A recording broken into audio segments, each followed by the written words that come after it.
Hi Shogi fans, welcome back. Today I'm gonna talk about Elmo rapid attack.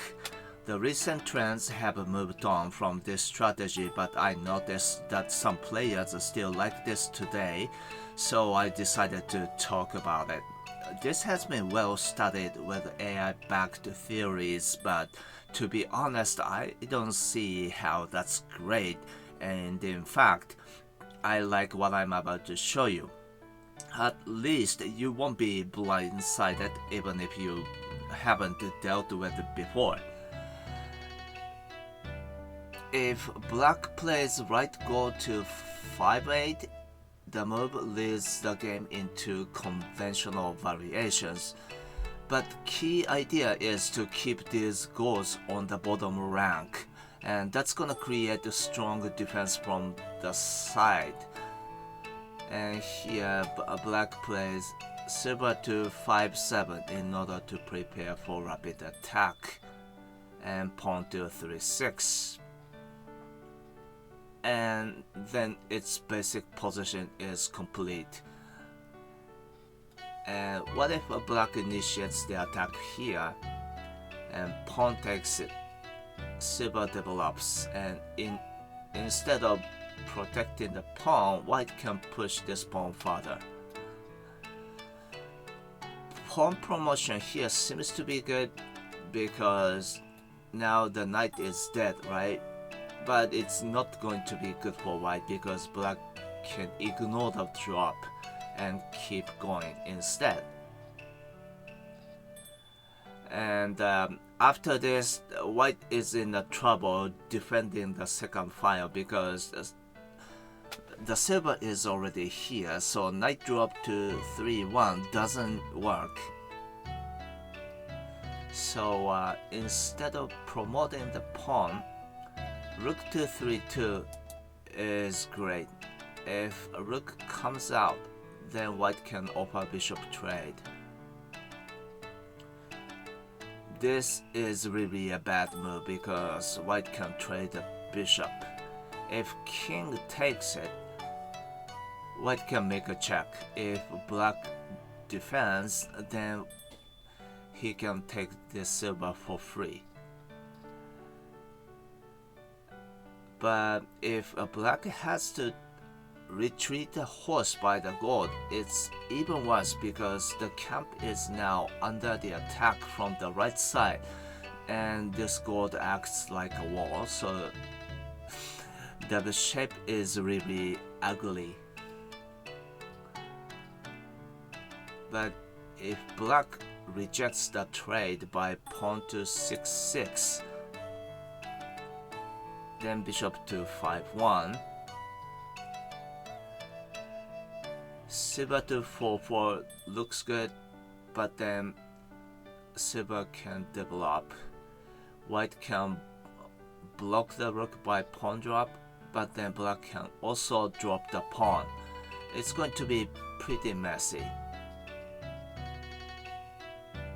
So instead of silver to 4-4, white now can kick the silver, and then silver to 4-4 will be fine. If black harasses the silver by open up the line, this counter pawn push is good. If black takes the silver, then white can win the rook, right? And this should be fine. So black has to move back with a rook. Then this rook can come out to secure the position.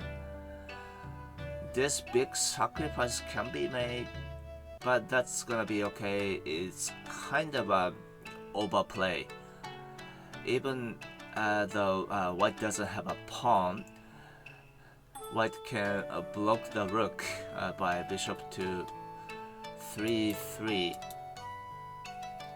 But I would suggest pawn push to 4-6 because that's more strong. If black takes it, rook can retreat, creating fork, right? So black cannot take this pawn. But even if black tries to attack the rook by silver to 5-5, for example, white can calmly reposition the rook to 7-4. Next move is going to be a check, so it's going to be very strong. But if black defends the pawn, then white can promote the pawn, right? So black is in a trouble defending. If black takes the pawn, then bishop drop to 4-7 is great. White can take this knight or promote the bishop to 5-6 in the next move. Okay, now we are back to this position. In this position, pawn to 2-4 is the other good options for black. Obviously, white can't take it this way, and instead he offers bishop trace. If black accepts it, rook takes it, attacking the silver. If it moves back, black is going to lose the pawn, right? So basically, it's forcing the black to play rook to 2-5 in order to defend the silver. And then white can attack the rook by bishop drop. It needs to go to the right. And then this pawn promotion is great. If knight takes it, then bishop promotion, right? And once this bishop is removed from the square, white can push this pawn to attack this rook further, so black is in the trouble. If black avoids the trade, for example like this, then bishop to 5-1 will be fine. And for the same reason, black needs to defend the silver like this. And then this time white can take this pawn, and silver takes it, and pawn promotion is strong. If black wants to block the rook by pawn drop to 3-3, knight takes it,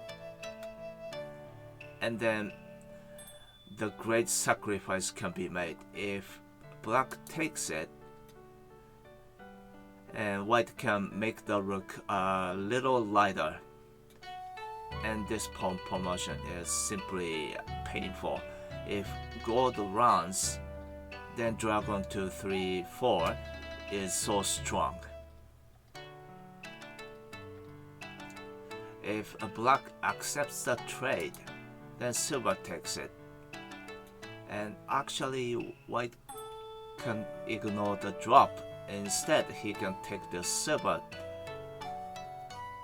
to position the bishop to a great square. Of course, black would take the silver too, right? But white's attack is stronger because now these major pieces are looking at one point. So it's pretty scary. All the way back. If a black drops a pawn to 3-5, then promote the pawn to 3-6 would be great. If silver develops, white can offer rook trade because it's no longer protected by the silver. And now white can use this promoted pawn as an offensive piece, or he can also deploy the promoted pawn accordingly all the way back to the camp.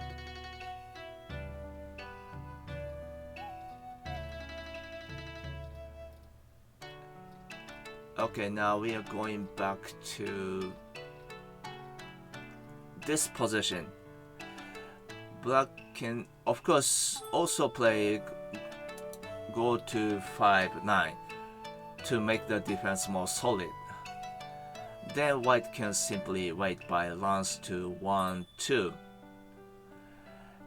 If black plays knight to 3-7, white needs to be a little bit careful, because if he pushes this pawn, for example, this is going to be a great move. If white takes it, bishop trade, right? And then black can penetrate the second file, so pushing this pawn is a bad idea. But instead, silver to 3-2 is a great move, and then it's going to neutralize the black's ability to attack, because this move doesn't work, right? But even if black pushes this pawn, it is still good for white, because now this bishop is protected by the silver once again, so rapid pawn engage doesn't work effectively. So this movement is a little hasty, and silver to 4-6 is more natural. And then white can push this pawn. Here, white also needs to be careful.